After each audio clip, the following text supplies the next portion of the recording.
todos, muito bom dia, você que está em casa, é um prazer tê-los mais uma vez na nossa companhia, assim como é um prazer enorme rever alguns irmãos que faz tempo que a gente não via e estar com parte da IAP do Parque aqui no presencial. Que Deus abençoe grandemente a todos e que a palavra do Senhor, o fim da condenação, possa fazer grande diferença na sua vida, na vida da sua casa, da sua família, e que seja alimento para a sua fé. Séculos e séculos atrás, nós estamos numa sala, e nesta sala um julgamento está acontecendo. E esse julgamento, você ouve ali muitas acusações que são dirigidas a um réu.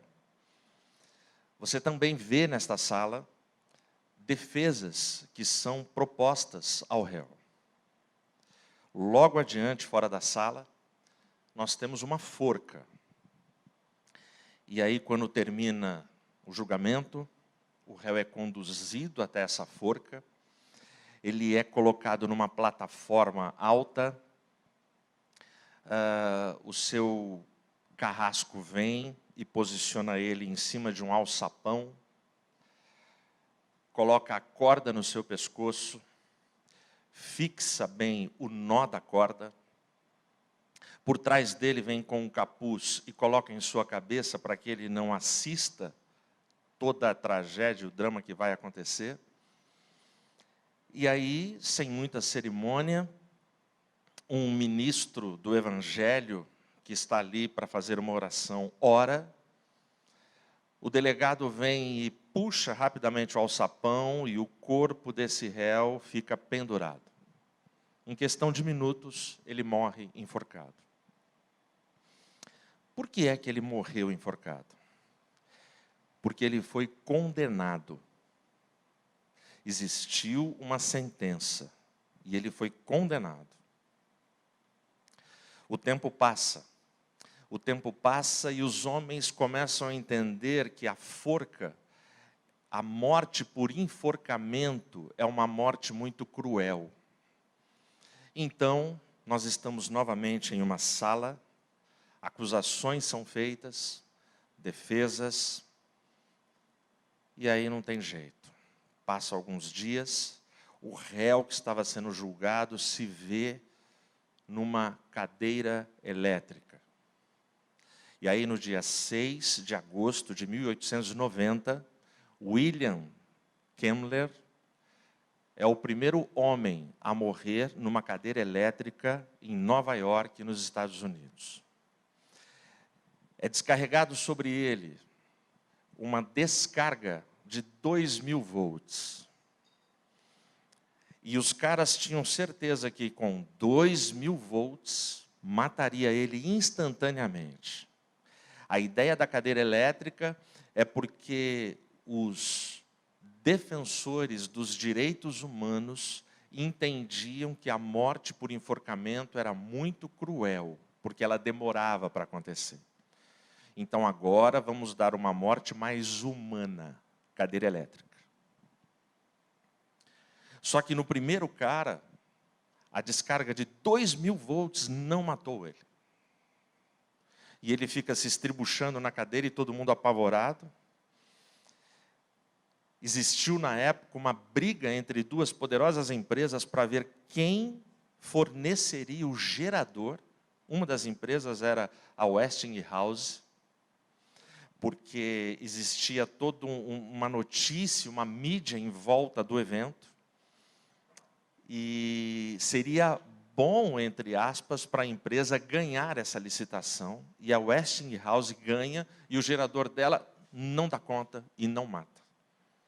Aí os caras ligam tudo de novo, um desespero total entre as pessoas que assistiam e dão mais uma descarga de 2.000 volts. E aí o cara morre. Por quê? O crime dele, ele matou a sua noiva. E ele confessou que matou a sua noiva. Aí vem a sentença. E ele vai para a cadeira elétrica. Porque ele foi condenado. Passam mais de 6 anos. A maioria dos estados, nos Estados Unidos, eles aderem à pena de morte e à morte pela cadeira elétrica. Mas a mesma falha que aconteceu no dia inaugural, outras falhas continuam acontecendo. Existem históricos de presos que saíam faíscas pela cabeça na hora da descarga. Aí, os defensores dos direitos humanos propõem uma morte mais humana. E, atualmente, aqueles que são sentenciados por pena de morte nos Estados Unidos recebem uma injeção letal. Por quê? Porque foram condenados. Condenação é isso. Condenação é uma sentença que é definida para quem é considerado culpado de um crime hediondo. E é por causa desta palavra e desse significado cruel que eu estou passando para você, que nós temos expressões que a gente acaba usando e que as pessoas usam no mundo inteiro. Vou te lembrar de algumas. Que nós falamos. Será que nós estamos condenados a ter que suportar corrupção todo dia no nosso país? Será que nós vamos viver condenados a ter que conviver com a violência? Porque as famílias estão presas dentro das suas casas, porque bandidos estão livres. Será que eu sou condenado a viver nesta família? Será que eu vou ser condenado a minguar a minha saúde com essa doença até morrer? Será que eu vou ter que viver condenado pelas mais variadas situações, tragédias e eventos da minha vida que eu não fiz nada para merecer?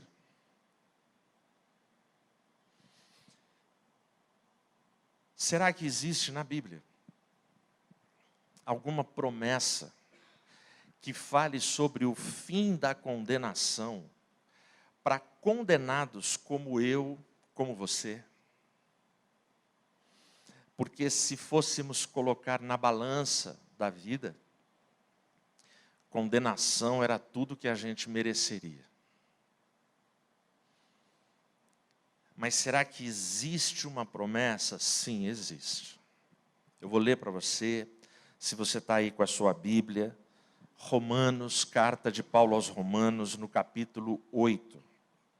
O primeiro versículo, em nome de Jesus. Portanto, agora, nenhuma condenação há para os que estão em Jesus Cristo, que não andam segundo a carne, mas segundo o Espírito. Amém? Feche os seus olhos. Pai, eu te agradeço por esse tempo.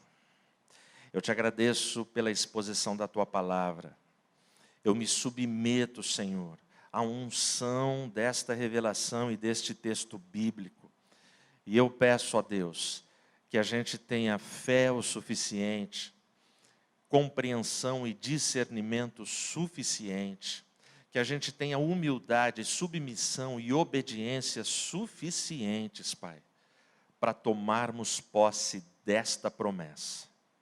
Sê conosco, fala conosco, em nome de Jesus. Amém. O apóstolo Paulo, ele vinha sendo acusado, vinha sendo caluniado por conta de boatos que corriam fortemente em toda a região de Roma. Aos romanos, os opositores de Paulo, os caras que não gostavam de Paulo, eles vinham falando mal da teologia que Paulo pregava. E eles falavam mentiras a respeito da teologia de Paulo. É por conta destes boatos, é por conta deste ambiente, que o apóstolo Paulo, ele escreve a carta aos romanos. E ele escreve a carta aos Romanos, que é considerada a carta mais profunda e mais teológica dele. E ele escreve para falar sobre o evangelho que ele já vinha pregando há 25 anos. Ou seja, Paulo ele tinha solidez na sua fé, convicção da sua fé, ele sabia para onde ele caminhava, ele não balançava conforme ventos de doutrinas e heresias que atacavam o povo de Deus, o rebanho de Deus. Então Paulo, ele escreve a carta aos Romanos para ele falar deste evangelho. Aí, no capítulo 1 dessa carta, ele já coloca qual o tema dela. Versículos 16 e 17. Porque eu não me envergonho do evangelho de Cristo, pois é o poder de Deus para a salvação de todo aquele que crê, primeiro do judeu e também do grego. Porque nele a justiça de Deus é revelada de fé em fé, como está escrito, o justo viverá pela fé. Esse é o tema de Paulo. O tema de Paulo é o evangelho. E ele vai anunciar com toda a sua força, com toda a inspiração, que o evangelho é o único poder que Deus deixou para a gente, que é capaz de produzir uma fé salvadora. Isso é uma grande diferença. Existem muitas pessoas que têm fé.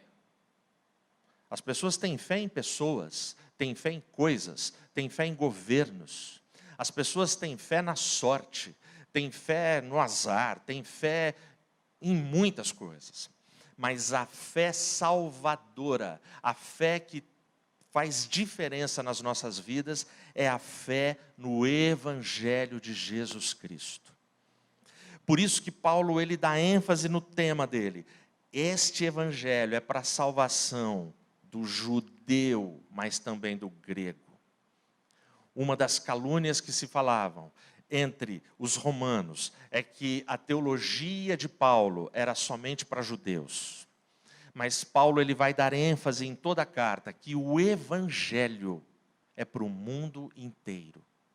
Os gregos aqui representam todas as nacionalidades. É para o judeu, mas é para o grego também.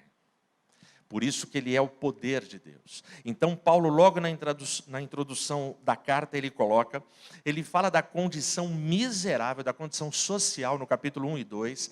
E no capítulo 3, ele vai dizer para mim e para você a condição de todo ser humano. Olha como ele define nos versículos 10, 11 e 12 do capítulo 3. Como está escrito, não há nenhum justo, não, nenhum. Não há ninguém que entenda, não há ninguém que busque a Deus. Todos se desviaram do caminho e juntamente se tornaram inúteis. Não há quem faça o bem, não há nenhum. Deixa eu te explicar uma estrutura que eu enxergo aqui nessa carta que é importante para você. O primeiro verso do capítulo 8 é o meio da carta. Essa carta tem 16 capítulos. O capítulo 8 é a metade. O primeiro verso, o versículo primeiro que eu li na introdução dessa reflexão, ele está marcando o meio. Para trás, ou seja, do capítulo 1 até o capítulo 7, Paulo vai falar de morte. Ele vai falar para mim e para você como é que o pecado nos mata espiritualmente. Do capítulo 8, do versículo 1 para frente, até o 16, aí Paulo vai falar de vida. E aí Paulo faz alguns confrontos comigo e com você durante esses capítulos. E aqui, nesses 3 versos que eu li para você, do capítulo 3, ele vai dizer que ninguém é bom.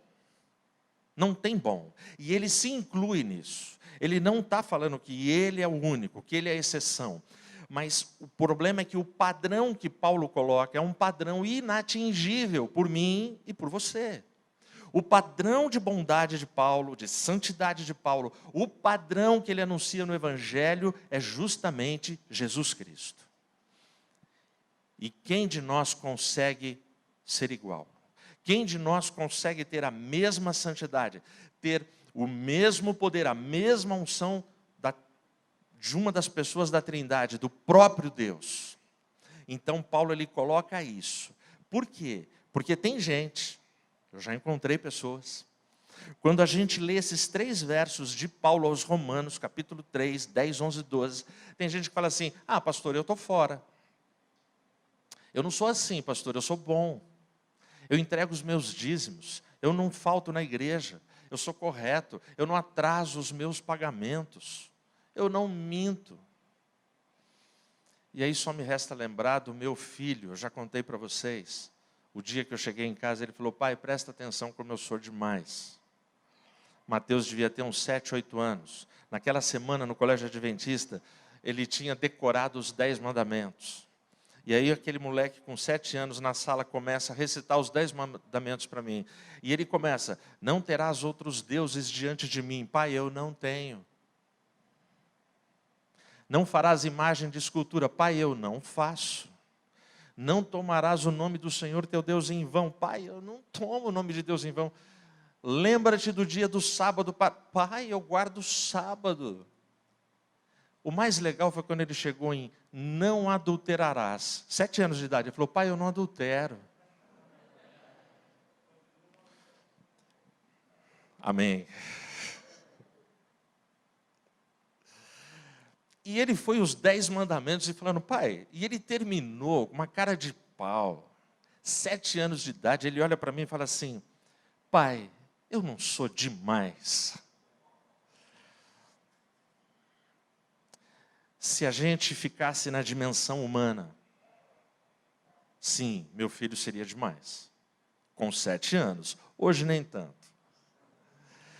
Se nós ficássemos só na dimensão humana, aqueles irmãos que já reclamaram para mim quando eu expus esse texto, pastor, mas eu sou honesto, eu sou correto, eu sou leal, eu sou ético. Ok, na dimensão humana, ok. O problema é que Paulo ele não está na dimensão humana. Paulo, quando ele fala que não tem ninguém que é bom, todo mundo é pecador, todo mundo é devedor. O modelo de Paulo é Cristo. É um modelo muito acima, muito superior e inatingível por pecadores como eu, como você. Então aqui, do capítulo 1 até o capítulo 7, Paulo ele vem tratando de toda a situação. Ele vem tratando da lei, ele vem falando das coisas da lei, ele vem falando da carne, ele vem falando dos nossos pecados. E quando ele chega no capítulo 7, o capítulo 7 é tremendo, porque no capítulo 7, Paulo ele vai se incluir. Paulo ele vai dizer que o bem que ele quer fazer, ele não consegue. E o mal que ele não quer fazer, esse ele faz. E olha como ele termina o capítulo 7. O grande, eu estou falando, gente, do grande apóstolo Paulo. As cartas dele, os evangelhos, vão testemunhar para mim e para você que Paulo é um cara que ele esteve no 3º céu. E quando ele vem de lá, o Paulo ele vai falar assim, as coisas que eu vi são indizíveis. Não dá para eu contar. Vocês não iriam entender. Ele foi arrebatado em espírito, ele se achou no 3º céu. Esse cara, ele foi perseguido, ele orou e gente ressuscitou. Eu estou falando do cara que escreveu quase metade do Novo Testamento. E aí esse cara vai dizer a respeito dele, miserável homem que eu sou. No versículo 24 do capítulo 7. Quem me livrará do corpo desta morte? Eu agradeço a Deus por Jesus Cristo nosso Senhor, assim, pois com a mente eu sirvo a lei de Deus, mas com a carne a lei do pecado. Então Paulo ele vai terminar 7 capítulos, dando essa conclusão para mim e para você. Ele encontra na vida e na batalha que a gente enfrenta 2 leis. E são 2 leis que guerreiam. Carne e espírito. Ele vai dizer que com racionalidade, ele segue a lei de Deus, porque a racionalidade vai me dizer, isso é certo. E a maioria dos seres humanos sabe o que é certo. Sabe. Mas no mesmo versículo, que é o último aqui do capítulo 7, ele vai dizer que com a carne ele serve a lei do pecado. E durante todo o capítulo ele está dizendo isso. Ele está dizendo dessa luta titânica que ele enfrenta na consciência e no coração, entre o bem e o mal. E quando ele diz, miserável homem que eu sou, quem me livrará do corpo desta morte? Ele está se referindo, ele está usando um expediente daquela cultura e daquela época. Roma, quando alguém cometia um crime hediondo, naquele tempo, além da crucificação, que era o máximo de matar alguém no Império Romano, os romanos, os soldados romanos, eles eram profissionais na crucificação, mas uma das formas de penalidade para a pessoa que cometia um crime bárbaro, ou seja, você assassinou alguém, uma das penas era, pega o defunto, o cara que você matou, pega esse defunto, coloca de frente com um assassino, amarra os dois. A ideia era, aquele defunto, as horas vão passando, ele vai entrando em decomposição. Os vermes vão saindo, vão entrando no assassino que matou, e vai contaminar o cara e vai matar o cara que matou o outro. Então, quando Paulo fala, miserável homem que eu sou, quem me livrará do corpo desta morte? Ele está pegando algo real e aplicando no mundo espiritual. Eu sou miserável porque eu abraço o pecado, e o pecado terminará me matando. É isso que Paulo está falando. Bom, mas aí, ufa, a gente chega no primeiro verso do capítulo 8. E aí ele vai agora, depois que você já está perdendo o fôlego e não aguenta mais ficar lendo a carta aos Romanos, porque ela é pesada, porque ela é difícil, Paulo vai chegar e vai falar o seguinte, portanto, agora nenhuma condenação há. Bom, se agora nenhuma condenação há, é porque havia. Ok? Se agora não tem condenação, é porque havia, porque tinha uma condenação. E aí Paulo ele vai dizer isso, nenhuma condenação há. A afirmação de Paulo ela é ampla, ela é generosa. Ele vai dizer, a palavra que eu queria que você destacasse aqui, nenhuma. Satanás, um dos significados do nome Satanás é acusador. Ele é o acusador da igreja. E se você na sua família, na sua escola, na sua igreja, no seu grupo de amigos, tem uma pessoa que é o acusador, que aponta o dedo e acusa, e cagueta, e dedo duro, é difícil conviver com essa pessoa, sim ou não? Você quer distância dessa pessoa, sim ou não? Satanás é o nosso acusador. Coisas que ele faz o tempo todo. Coisas que te acusam o tempo todo. São pensamentos que vêm. Você lembra a forma grosseira como você tratou aquela pessoa? Você lembra os palavrões que você desferiu contra o teu parente?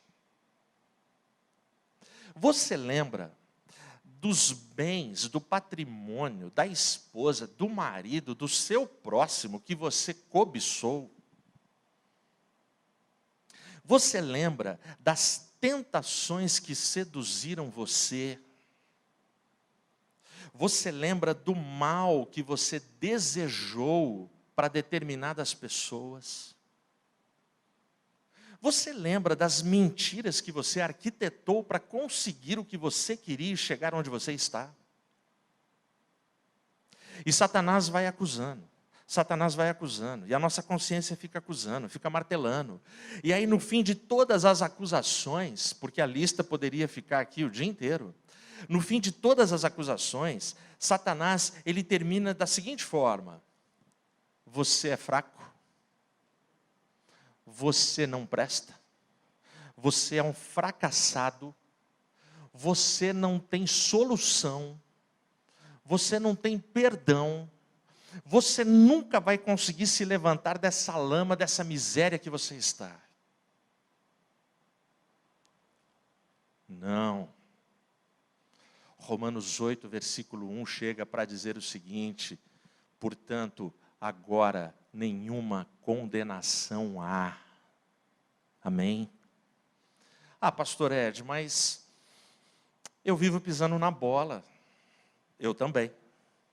Pastor Ed, eu vivo cedendo a coisas erradas que eu lutei para não ceder. Eu também. Pastor Ed, eu vivo tendo pensamentos que eu não sei de onde vêm e atrapalham a minha paz. Eu também. Mas deixa eu te dizer, a segurança da promessa que não há mais nenhuma condenação nunca esteve em você e nunca esteve em mim. A promessa está baseada em Jesus Cristo. Portanto, agora nenhuma condenação há para aqueles que estão em Cristo Jesus. Amém? É Ele que garante. O fim da condenação na minha vida é somente Ele que garante. Ah, pastor, então, como dizia um rap que fez muito sucesso, então se é assim, se eu continuo caindo, se eu continuo falhando, se eu não acerto nada, mas eu estou em Jesus, então está tranquilo? Está favorável? Deixa eu te explicar. Existem pessoas que elas gostam de ler o primeiro capítulo do livro, principalmente quando se trata ou de um romance ou de um policial. Livros da Agatha Christie, por exemplo. Existem pessoas que vê aquele livrão. Ela lê o primeiro capítulo, a tentação é muito grande. Ela já vai ler o último capítulo, a última página, para descobrir quem é o assassino. Se é um romance, ela quer descobrir se eles vão ficar juntos, se ninguém morre. É como você assistir a primeira cena de um filme e assistir a última cena de um filme. Quando você faz isso, quando você lê o primeiro capítulo e o último, a primeira cena e a última, você perde a emoção da jornada. Você perde as lições do aprendizado. Você perde muita coisa na sua vida. Por que eu estou falando isso? Porque o capítulo 8 de Romanos, ele começa com nenhuma condenação. E ele termina no seu último versículo do capítulo 8 com nenhuma separação. Só que entre nenhuma condenação e nenhuma separação, você tem um montão de texto. Não dá para pular. Nesse montão de texto, Paulo vai dizer que, embora eu ter sido absolvido porque eu estou em Cristo, ele vai apresentar aqui 3 gemidos. O gemido da criação, o gemido da igreja e o gemido do Espírito. Ele vai dizer aqui, nesse capítulo, que a criação está gemendo com expectativa. Será que vai continuar desse jeito? E na boa, para mim, pastor Ed, nós estamos vivendo esse tempo. A criação nesse momento está gemendo. Porque o homem está desesperado e sofrendo. E o texto de Paulo vai dizer que a criação geme e com expectativa, aguardando a manifestação dos filhos de Deus. Olha que coisa louca. Eu e você precisamos nos manifestar para abençoar essa geração. E tem muita gente que está no mundão e que é gente que Cristo vai salvar. E essa gente pode chegar aqui só pelo fato de você testemunhar e abrir a boca. É gente que precisa do fim da condenação nas suas vidas. Pode ter gente assim na sua família. Pode ter gente assim no seu bairro, na sua vizinhança. Ele fala que a igreja está gemendo. Olha a crise eclesiástica, a crise espiritual nas igrejas. Eu tenho visto igrejas que faz muito tempo que o evangelho não é proclamado e pregado nos seus púlpitos. Igrejas que pregam o sucesso, a prosperidade, os bens materiais, isso, aquilo. Eu estava vendo um texto essa semana de um cara, ele dizia assim, cara, se você quer bens materiais, isso, aquilo, estuda e trabalha. Na igreja você vem para adorar a Cristo. E Ele já te salvou se você aceitar Ele. Você já participa do não há mais nenhuma condenação. Mas eu não posso pular o texto. Esse texto aqui de Romanos vai ter um momento que vai dizer que todas as coisas contribuem para o bem daqueles que amam a Deus, daqueles que são chamados segundo o seu propósito. E esse texto, Paulo ele vai dizer que essa unidade com Cristo é tão forte que não existe nada capaz de separar um filho de Deus do amor do Pai. Amém? Então ele vai dizer que muitas coisas acontecem na vida daqueles que foram absolvidos. Porque ser absolvido e não ter nenhuma condenação não significa que você será poupado de sofrimentos, de humilhações e de situações trágicas. E eu vou te lembrar a lista que Paulo faz aqui nesse capítulo. Paulo ele vai dizer que eu e você enfrentamos todo dia acusações pesadas, perseguições, sofrimentos, fome, nudez. E ele vai dizer que todo dia nós somos entregues como ovelhas que estão indo para o matadouro. É a comparação que ele faz. Mas mesmo com tudo isso, a conclusão dele é que nem a morte, nem a vida, nem potestades, nem principados, nem anjos, nem as coisas que nos seduzem no presente, nem as coisas que nos seduzirão no porvir, lá na frente. Aí ele chega a exagerar no final, ele fala, nenhuma outra criatura.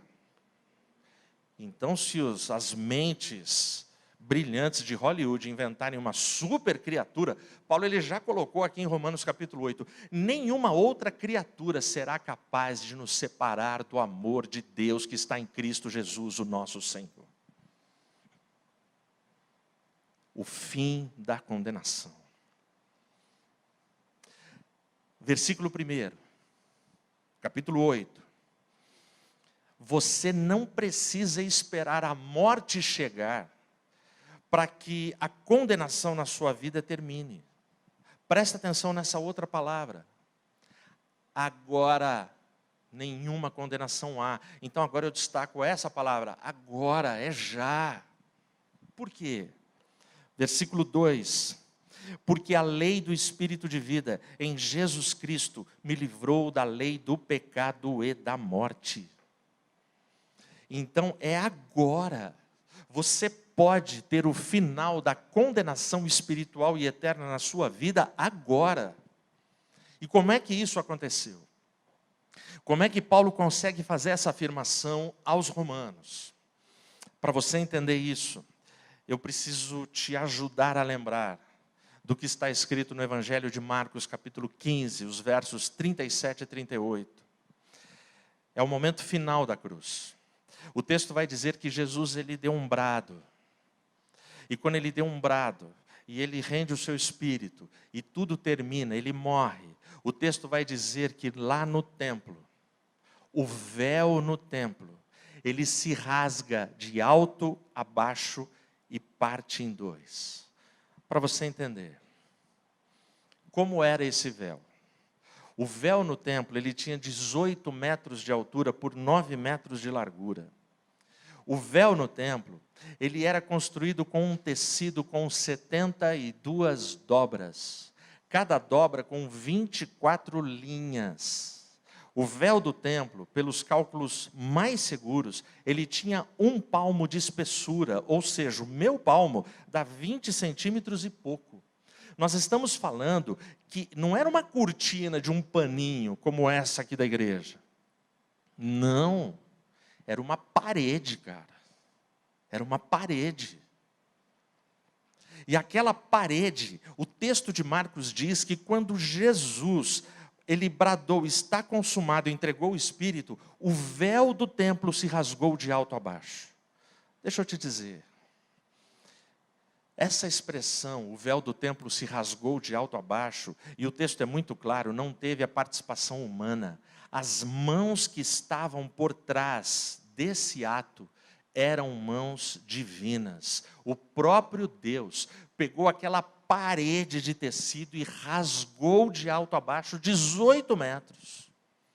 Quando ele rasga, o que ele estava dizendo ali no Evangelho era: nunca mais haverá separação, nunca mais haverá divisão, nunca mais será necessário que se realize sacrifício para perdão de pecados, nunca mais vai ter o Santíssimo onde só o sacerdote entra, nunca mais. Por quê? Porque agora, em Cristo Jesus, já não há nenhuma condenação.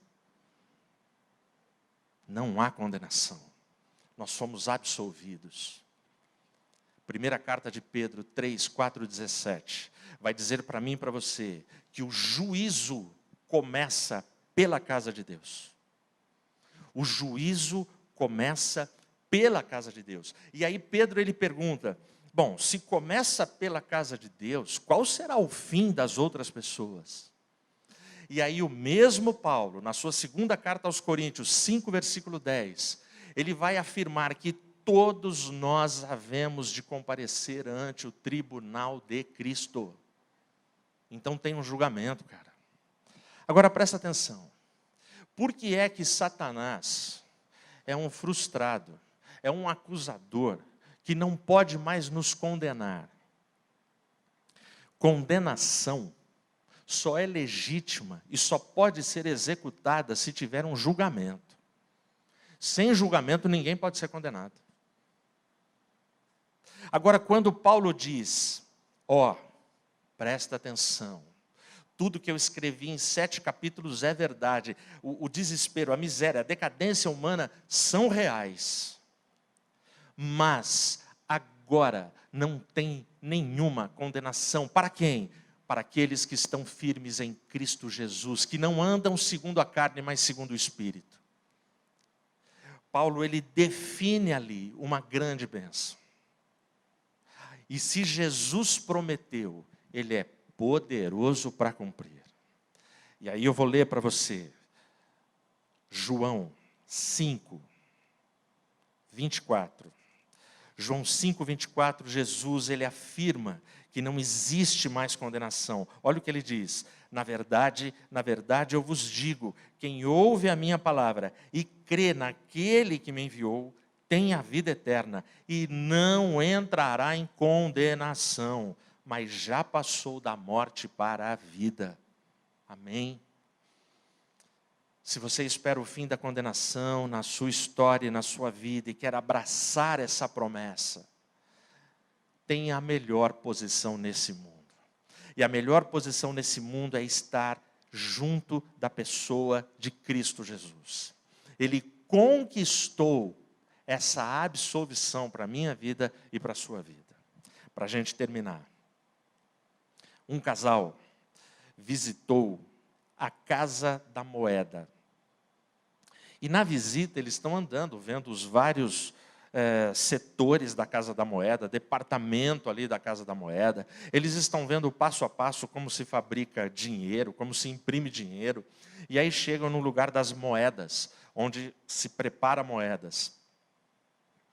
Aí um funcionário da Casa da Moeda virou para o marido e falou assim: olha, se você colocar a sua mão na água, está aqui a água fria, molhe a sua mão na água, eu posso jogar na sua mão algumas gotas de ouro derretido, ouro quente, ouro aquecido, que não acontece nada.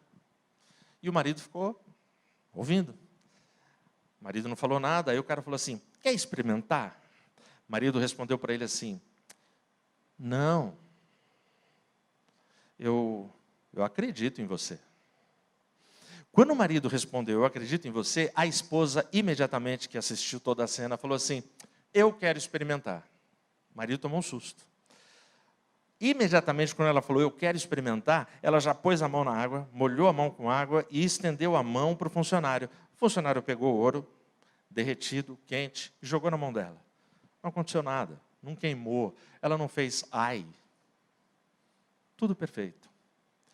Nesse momento, o funcionário virou para o marido e disse assim, você creu, mas ela confiou.